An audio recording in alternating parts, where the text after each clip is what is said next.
munaasabadan xilka lagu kala wareejinayay gudoomiyayaasha maxkamadaha ee hore iyo kuwa cusub ee dhawaan loo magacaabay waxaa ka soo qayb galay madaxda gobolka tan degmada taliyayaasha ciidamada odayaal dhaqameedka garsoorayaasha qareenada iyo qaybaha kale ee bulshada kamid ah waxa ugu horeyn ka hadlay madasha gudoomiyayaasha xilka wareejinayay iyo kuwa loo wareejinayay anigu ahaa madaxa maxkamadaha gobolkan Sanaag muddadii aan joogay halka kan waxa jirtay waxyaabo fara badan oo garsoorkan u qabsoomay marka la eego dhinaca cadaaladda iyadoo aan cadaaladda mar qura la soo koobi karin yayadeedu iska fara badan yihiin aad iyo aad baan ugu mahadnaqayaa hadaladoodii hadday tahay madaxweynaha jamhuuriyadda Soomaaliland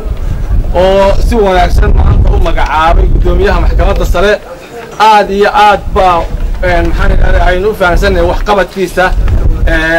iminka cusub gudoomiyaashan cusubna ee wala magacaabay iminkana insha Allah iyagana waxaan rajaynaynaa inay wax qabad wanaagsan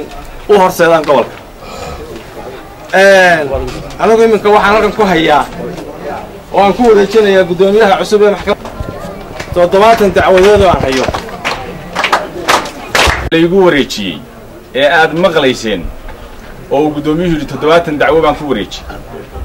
ugu dambeyntii mikrofoonka la wareegay maayarka magaalada Ceerigaabo Ismaaciil Xaaji Nuur iyo Axmed Cabdi Falay oo isagu xilka u kala wareejiyay mudanayaashaas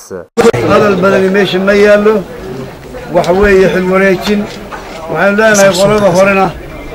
ilaahay meel khayr qabtaagi qolada cusubna ilaahay hawsha u fududeeyo kuwa khayr qaba Allah ka yeelo جزاكم الله خيرا ركتي ببضان بأم قطان وحن الله نسوء لواذا ذاتك عدالات باديغنا إلهي سبحانه وتعالى وحاولي فاسألوا أهل الذكر إن كنتم لا تعلمون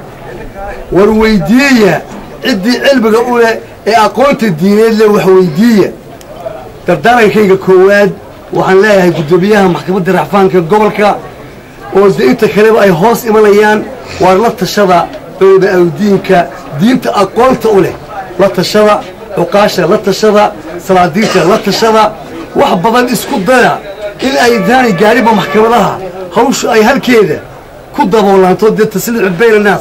شرعيا لقيمة أمي مسبوسية محسن محمد سعيد صومالي شانال مقالة Ceerigaabo